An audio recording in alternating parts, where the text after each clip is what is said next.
अस्सलामुअलैकुम वरहमतुल्लाहि वबरकातुहू बिस्मिल्लाहिर्रहमानिर्रहीम रब्बिश शरह ली सदरी वयस्सिर ली अमरी वाहलुल उक़दतम मिन लिसानी यफ़क़हू क़ौली। आप कहते होंगे पता नहीं ये बंदा रोज़ आके ये दुआ पढ़ता है, रब्बिश शरह ली सदरी वयस्सिर ली अमरी वाहलुल उक़दतम मिन लिसानी यफ़क़हू क़ौली, इसका क्या मतलब है? बेटे ये दुआ जो है हज़रत मूसा अला नबीना अलैहिस्सलातु वस्सलाम ने पढ़ी थी, क्योंकि आपकी ज़बान जो है वो, क्योंकि जब आप बचपन में थे फ़िरौन के घर में थे तो फ़िरौन ने सिर्फ ये चेक करने के लिए कि आप कहीं वो बच्चा तो नहीं है जो मेरे लिए अल्लाह ताला ने पैदा किया है कि वो बच्चा जवान होकर मुझे मारेगा, ठीक है। तो उसके लिए आपने ये चेक करने के लिए आपने इन हज़रत मूसा अला नबीना अलैहिस्सलातु वस्सलाम के सामने कोयले रखे, तो आपने देखा कि अगर ये बच्चा होगा तो कोयला मुंह में डाल लेगा। आपने कोयला मुंह में डाल लिया, उसे पता चल गया नहीं इस बच्चे को कुछ भी नहीं पता, तो वो कोयले की वजह से आपकी ज़बान जलने से आप तोतले हो गए।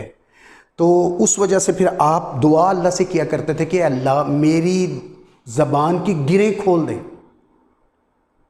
रब्बिश शरह ली सदरी व यस्सिर ली अमरी, यानी मेरी ज़बान की गिरें खोल दे और मैं बोलूँ तो लोगों को मेरी बातों की सही समझ आए, मेरी बातों में तसीर आ जाए। ये दुआ है। तो क्योंकि ये हमें भी समझाया जाता है कि ये दुआ पढ़ के पढ़ाया करें ताकि आपकी बातों की समझ आए लोगों को, तो इसलिए मैं कोशिश करता हूँ कि हम भी ये दुआ करते हैं कि चले इसकी समझ आ जाए। चले बच्चों, लास्ट टाइम हमने दूसरे चैप्टर का हम चैप्टर नंबर 2 पढ़ रहे थे और इसके हमने 3 न्यूमेरिकल कर लिए थे, यानी आज हमने प्रॉब्लम नंबर 4 करनी है, यानी 2.4, यस 2.4 प्रॉब्लम जो है वो हमने करनी है, ठीक है जी। तो आज हम यहाँ से स्टार्ट करते हैं बच्चों। 2.4 जो प्रॉब्लम है उसमें उन्होंने दिया है, क्या कहा है उन्होंने, कहा है जी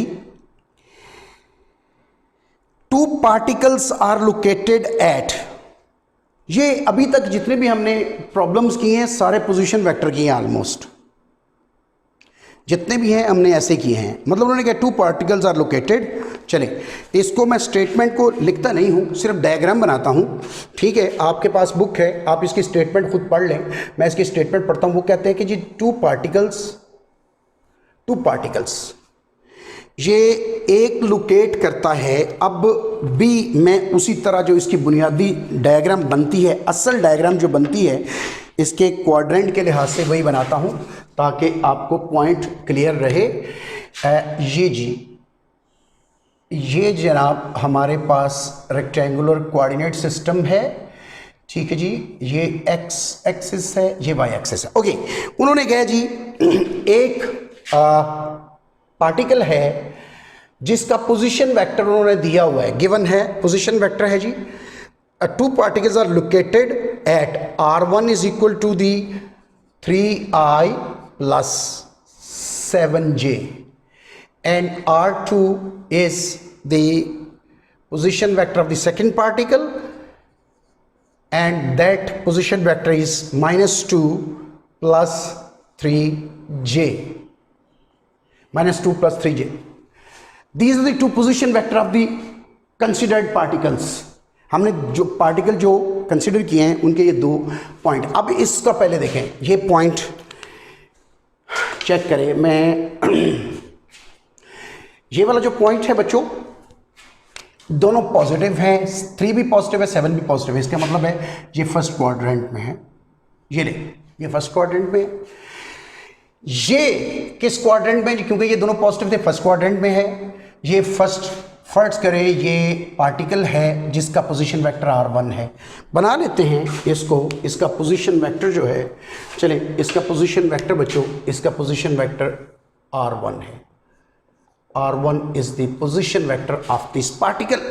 नाउ ये क्या है, -2 3, -2 3 का मतलब क्या है, -2 का मतलब ये है कि x माइनस है और y पॉजिटिव है, ये और ये, यानी दूसरे क्वाड्रेंट में, यानी x नेगेटिव और y पॉजिटिव दूसरे क्वाड्रेंट में, और ये पार्टिकल फर्स्ट करे इधर है, ठीक है जी। तो डेफिनेटली ये इसी क्वाड्रेंट में होगा और इस जगह पर है, तो ये वाला पॉइंट जी मैंने लगा दिया है, ये इसका पोजीशन वेक्टर है ये, ठीक है जी।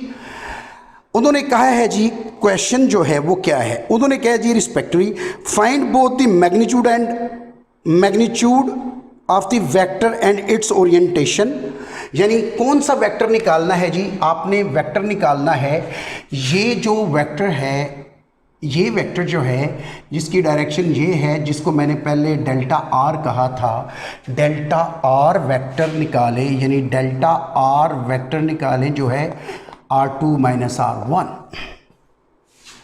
यस ये वाला वेक्टर निकाले जी, R2 माइनस R1 निकाले। ठीक है जी, तो इसकी डायरेक्शन भी निकालनी है और इसका मैग्नीट्यूड भी निकालना है। ठीक है बच्चों, यहाँ पर अब आपको इसका ये डायग्राम ज़रूर बनाएं। जब भी न्यूमेरिकल में मैं डायग्राम बनाता हूँ ना, तो कोशिश करें कि आप भी डायग्राम बनाएं, ठीक है, तब लोग समझेंगे कि आपको फिज़िक्स आती है। ठीक है जी, R2 जो है ये क्या है, इसकी वैल्यू यहाँ पर पुट कर दें, ये R2 की वैल्यू इधर पुट कर दें, R1 की इधर वैल्यू पुट कर दें, तो आपके पास वेक्टर निकल आएगा। ये वेक्टर निकलेगा, फिर इसका मैग्नीट्यूड निकालेंगे, फिर इसकी डायरेक्शन निकालेंगे, नो प्रॉब्लम। पहले वेक्टर मालूम करें, वेक्टर निकालते हैं। R2 की वैल्यू पुट करते हैं इधर। R2 की वैल्यू क्या है, 2i plus 3j minus R1, और ये 3i प्लस 7j, ये लीजिए। तो इसको कैसे सॉल्व करेंगे जी, ये आ गया 2i, इसकी ब्रैकेट्स जो है ना वो हम ख़त्म करते हैं नेक्स्ट स्टेप में, ये हमने ख़त्म कर दिया, माइनस को अंदर मल्टीप्लाई करते हैं, 3i माइनस 7j, क्योंकि इसको भी माइनस कर देगा, इसको भी माइनस कर देगा, तो ये आपके पास आंसर। अब i को i में ऐड कर दीजिए, ये भी माइनस है, ये भी माइनस है, तो ये दोनों ऐड हो जाएंगे, तो ये आ जाएगा -2 और -3 कितने हो गए, -5 हो गए, -5i हो गए। फिर j को j में कर दें, ये j पॉजिटिव है, j नेगेटिव है, तो जब 7 में -7 में -3 ऐड करेंगे या -3 में -7 ऐड करेंगे तो -4 जवाब आएगा। अब आपको ये पता चल जाएगा, ये देखें जी, ये आ गया आपके पास आपका वेक्टर। इसके अब आप अपने मैग्नीट्यूड निकाल लें। इसका मैग्नीट्यूड क्या आएगा, मैग्नीट्यूड निकालने का तरीका आपको आता है कि इसका पहला कंपोनेंट -5 है, इसका स्क्वायर लें, दूसरा कंपोनेंट -4 है, इसका स्क्वायर लें, इनको ऐड करें, इनका अंडर रूट लें, आपके पास आंसर आ जाएगा। और मेरे ख्याल में इनके यूनिट्स जो हैं वो आपकी बुक में नहीं लिखे हुए, इसलिए मैं भी यूनिट सिंपल लिख देता हूँ, यूनिट। ठीक है जी, तो -5 का स्क्वायर क्या होता है, 25, क्योंकि किसी नेगेटिव नंबर का स्क्वायर पॉजिटिव हो जाता है। और -4 का क्या होता है, 16, और 16 और 25 कितना होता है, 16 और 25 41, तो ये आएगा 41 अंडर रूट यूनिट। ठीक है जी, तो ये आपके पास 41 आ गया है। अच्छा, अगर आप 41 का अंडर रूट लें तो ये आपके पास आंसर जो है वो आएगा 6.1 यूनिट। ठीक है जी, ये तो आ गया। अब इसका आपने एंगल निकालना है। एंगल निकालेंगे आप, जब आप एंगल निकालते हैं तो मैंने आपको बताया था कि एंगल हमेशा क्या आता है, phi will be the angle, और लेंगे tan inverse y over x। ठीक है जी, तो आपने हमेशा ये याद रखना है कि इसमें इसके साइंस नहीं इस्तेमाल, जिस तरह मैंने यहाँ पर इसके साइन इस्तेमाल करें, आपने इस फार्मूला के अंदर साइंस इस्तेमाल नहीं करने, क्योंकि अगर आप साइन इस्तेमाल करेंगे तो फिर तो डायरेक्टली आंसर आएगा, साइन इस्तेमाल नहीं करेंगे तो फिर उस तरह आंसर है। अभी हम बात करते हैं, फिर आएगा। ये वेक्टर किस क्वाड्रेंट में, तीसरे क्वाड्रेंट में। ये वेक्टर किस क्वाड्रेंट में, तीसरे क्वाड्रेंट में, दोनों नेगेटिव हैं। तो तीसरे क्वाड्रेंट में आपको पता है कि थीटा क्या होता है, थीटा क्या होता है तीसरे क्वाड्रेंट में, 180 प्लस, मैंने आपको बताया था 180 प्लस 5। थीटा किसके बराबर होता है तीसरे क्वाड्रेंट में, 180 प्लस 5, यानी इसका जो आंसर आएगा बगैर साइंस लगाए हुए, इसका जो आंसर आएगा उस आंसर को 5 इधर पुट करेंगे तो टोटल एंगल आ जाएगा। तो आप इसको ज़रा चेक करें कैलकुलेटर पर, तो ये आएगा जी tan इनवर्स y क्या है 4 और x क्या है 5। तो इसका जब आप 5 निकालेंगे तो आपके पास कितना आंसर आएगा आंसर आपके पास आएगा 39 डिग्रीज इसका आंसर आएगा। इसको आप अपने कैलकुलेटर पर चेक भी कर सकते हैं। आप अगर इसको चेक करेंगे तो आप यू विल गेट द 39। अगर आप 39 इधर ऐड करते हैं तो थीटा विल बिकम, क्योंकि ये फाई निकला है, फाई का मतलब है कि इसका करीब 3 एक्स एक्सेस जो एंगल है वो निकला है। अब थीटा निकालेंगे 180 degree plus 39 degree and you will get 219 degree will be the angle. So this will be the right angle of this vector.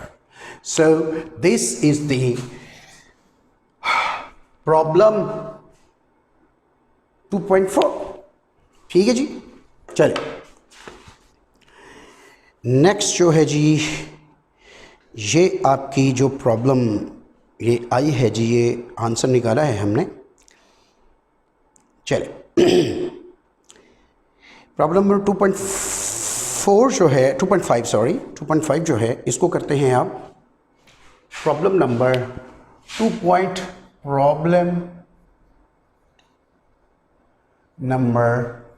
2.5।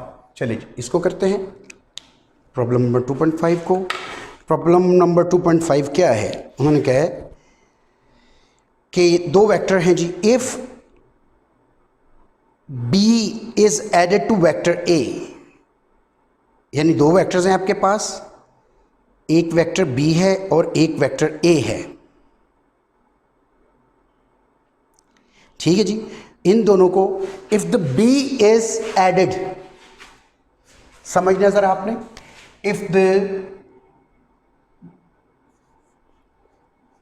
B is added to A, ठीक है जी, ये उन्होंने कहा है स्टेटमेंट कि B is added to A, तो A में B को जमा किया गया है।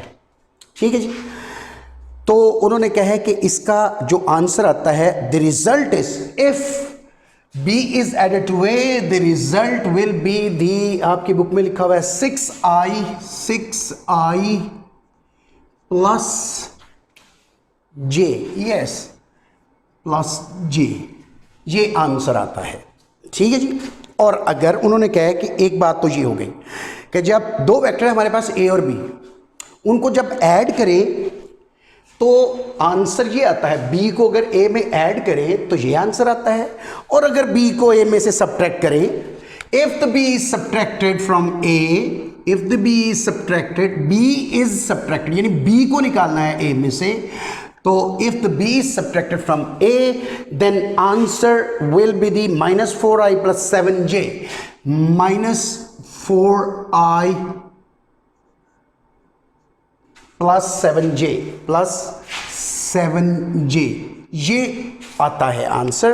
तो उन्होंने कहा जी क्या करें आप कि what is the magnitude of the vector A, यानी A क्या है आपने निकालना है, A वेक्टर निकाले फिर इसका मैग्नीट्यूड निकल आएगा। उन्होंने कहा जी A का मैग्नीट्यूड निकालें, ये मालूम करना है हमने।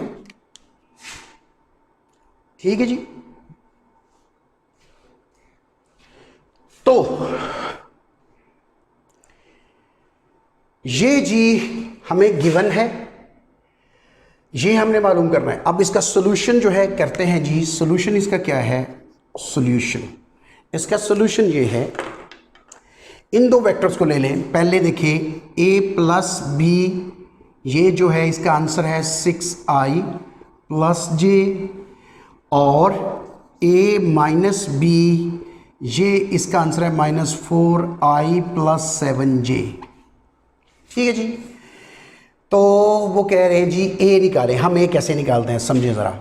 हम इस वेक्टर को इस वेक्टर में जस्ट ऐड करते हैं। If we add A plus B, अगर ऐड किया जाए A माइनस B में से, तो माइनस B जो है ये वाला इसमें ऐड किया जाए तो ये इससे कट जाएगा, B से कट जाएगा तो A मालूम हो जाएगा हमें, हमारे पास सिर्फ A रह जाएगा यानी 2A। हम करते हैं अभी आपको पता चल जाएगा। यानी इसको ऐड करें इसमें तो ये आएगा A प्लस B को किस में ऐड करना है, A माइनस B में ऐड करना है। आपके पास आंसर क्या आएगा, 6i प्लस J को ऐड करना है, इसको ऐड करना है इसमें, plus minus 4i plus 7j। तो आपके पास देखिए आंसर क्या आएगा, A प्लस B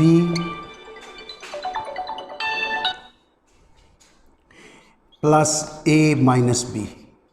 ठीक है जी, ये ब्रैकेटें मैंने ख़त्म कर दी हैं और इसकी भी इस तरह करेंगे 6i प्लस जे माइनस 4i प्लस 7j। तो ये आपके पास हाँ देखिए इसको, अब ये प्लस वाला a है b है और ये माइनस वाला b है, ये दोनों आपस में कैंसिल हो जाएंगे, ये a और ये 2a हो जाएगा, ये 2a आंसर आएगा और ये किसके बराबर हो जाएगा, ये i में ऐड करें, ये वाला i पॉजिटिव है ये माइनस है, 6 में से 4 निकलेगा बाकी 2i रहेगा। ठीक है जी, और 7i और 7j और 1j ये हो जाएगा 8j। तो ये आपके पास आ गया है, a की वैल्यू आ गई है 2a बल्कि आ गया है। अब ये 2a नीचे आएगा यानी a किसके बराबर आ गया, a आ गया 2i प्लस 8j और इधर 2 है तो ये वाला 2 जो है वो इधर आएगा ये, और इसमें से आप इसको दोनों को अलग अलग कर दें, 2i बाई 2 8j बाई 2, तो ये आएगा 1i, यानी सिर्फ i लिखेंगे, 1i नहीं लिखेंगे, सिर्फ i लिखेंगे, और ये 8/2 4j ये आ गया है आपके पास a वेक्टर आ गया। इसका मैग्नीट्यूड निकालना है, वेक्टर आ गया तो इसका मैग्नीट्यूड निकल जाएगा 1 का square plus 4 square under the root 1 पहले कंपोनेंट इसका स्क्वायर प्लस इसका स्क्वायर, और आपके पास इसका आंसर क्या आएगा, 1 का 1 आएगा, 4 का 16 आ जाएगा, अंडर द रूट आएगा, ये यूनिट साथ लिख दें, यूनिट। ठीक है जी, तो ये आएगा 16 और 1 17, तो ये 17 अंडर द रूट यूनिट्स इसका आंसर आएगा। यानी ये तकरीबन 4 मुमकिन है 4.1 यूनिट इसका आंसर आएगा। ये वेक्टर a का मैग्नीट्यूड निकल गया है, लेकिन वो प्रॉब्लम देखिए बच्चों, उसमें ये मैंने a का मैग्नीट्यूड निकाला, मेरे ख्याल में आपको समझ आ गई होगी। अब वो b भी निकलवा सकता था, अगर वो b निकलवाता फिर आप क्या करते हैं, यानी आंसरिंग क्वेश्चन इस तरह वो बना सकते हैं, वो कहते हैं ये a प्लस बी में आप यानी b का मैग्नीट्यूड निकाले, फिर आप क्या करते, फिर आप ये मैंने ऐड किया है आप फिर सब्ट्रैक्ट करते हैं, फिर जब आप ये आप अपने तौर पर घर में खुद करें, b का मैग्नीट्यूड खुद निकालें। आपने क्या करना है कि a प्लस बी को माइनस करना है a माइनस बी में से, यानी a माइनस बी को माइनस करें a प्लस बी में से, तो यहां पर माइनस आएगा, जब यहां पर माइनस आएगा ये माइनस आएगा, ये प्लस आ जाएगा, a से कटेगा b आ जाएगा, 2b आएगा, इसी तरह आंसर, और उसके साथ यहां पर कुछ आएगा, तो वो जो आएगा वो 2 8 नहीं होगा, कुछ और हो सकता है, इसलिए ध्यान से, तो ये 2 8 नहीं होगा, कोई और होगा। सो इसको आप ध्यान से खुद अपने तौर पर कर लें, यानी ये अब आपका अपना है कि b का मैग्नीट्यूड आप निकाल के अपने आप को चेक करें बाय सेल्फ, ये खुद करें आप। ठीक है जी, ये आप खुद ही करें, चेक करें अपने आप को कि आपसे होता है कि नहीं होता। ठीक है जी, चलिए ठीक है बच्चों, मेरे ख्याल में हमने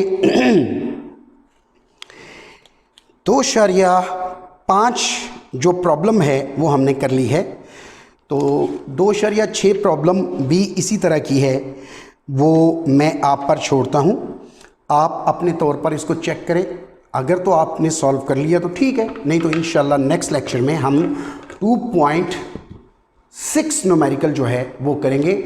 उतनी देर के लिए मुझे इजाज़त दीजिए, अल्लाह हाफिज़, थैंक यू वेरी मच।